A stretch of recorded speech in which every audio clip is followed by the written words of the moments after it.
If you subjected yourself to any length of a stint in primary school, you might have been indoctrinated that there are 3 basic types of foods that humans require: carbohydrates, proteins, and vitamins. What they might have forgotten to tell you is what proportions of each you require and what happens if you severely alter those ratios.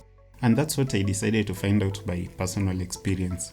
For close to a month, from 20th July to sometime in August, I severely cut down my carbohydrate consumption.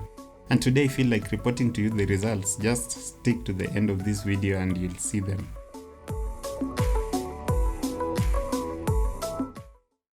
From the outset, I need to admit that when I started the whole thing, I didn't have this video in mind. It was just for my own personal well-being, as it were. So I didn't really record the starting point and the progress until close to 2 weeks into the regime. In fact, I didn't even have a bathroom scale or some other kind of weighing machine, but I got one somewhere along the timeline.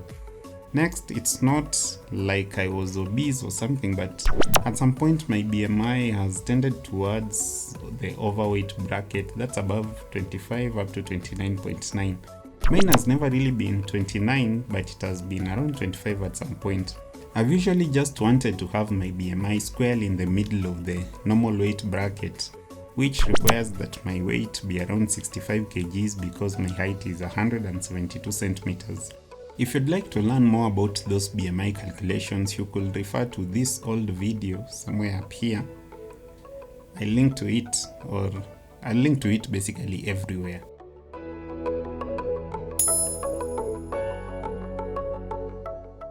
Third, I wasn't really strictly following any diet regime, but I guess my wife was really shifting me more towards the keto diet, which is basically a low carb but high fat diet, which in essence puts your body into a metabolic state called ketosis.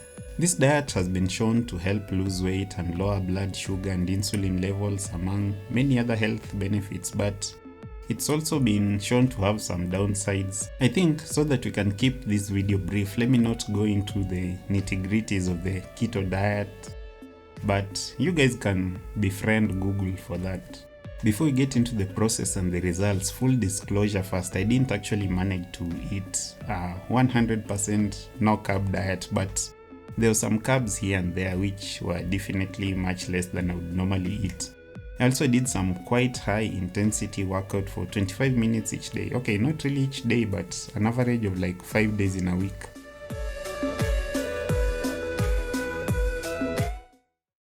Okay, here's what happened. You're gonna have to take my word for it because I didn't really record the beginning of the experiment. But I do remember that sometime before the setting off of this weird journey, I'd gone to get checked up at another doctor's office, and my weight was 77 kgs. And at that point, the train left the station. Here we are for breakfast today. We've got some tea. This is ginger tea. And a lot of breakfast. This is what the wife has prepared. Avocados with I hope the camera can I had. Ooh.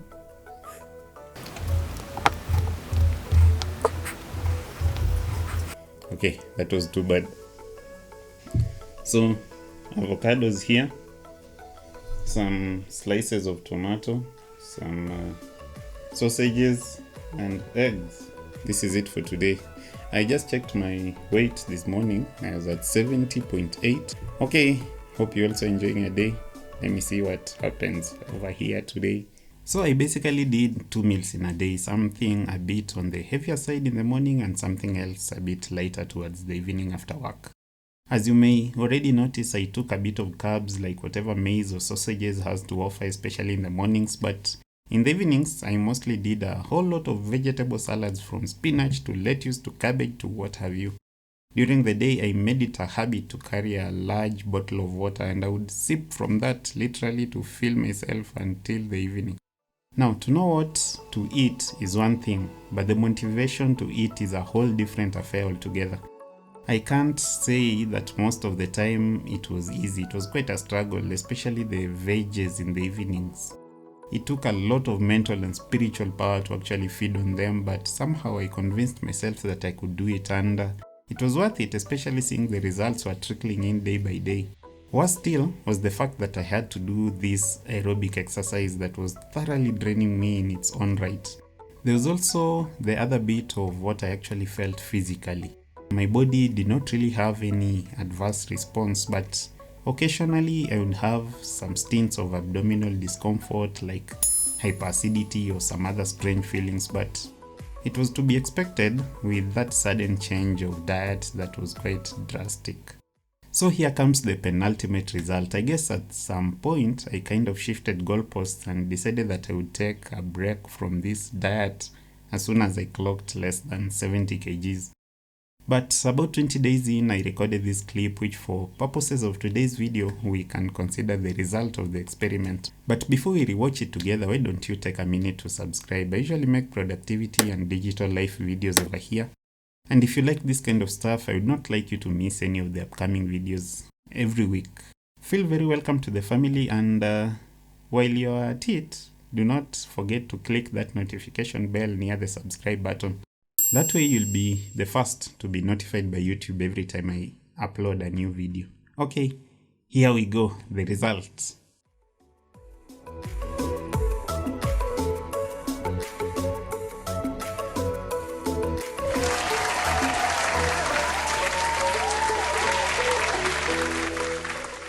So that is it, guys. I actually managed to drop down to 69 kgs. I think the whole hustle was worth it, even though some trousers don't fit anymore. I'm still wondering whether I should proceed to get down to that proverbial 65 kgs. Let me hear what you guys have to say down in the comment section below. Okay, that is it for today. See you in the next one. And as always,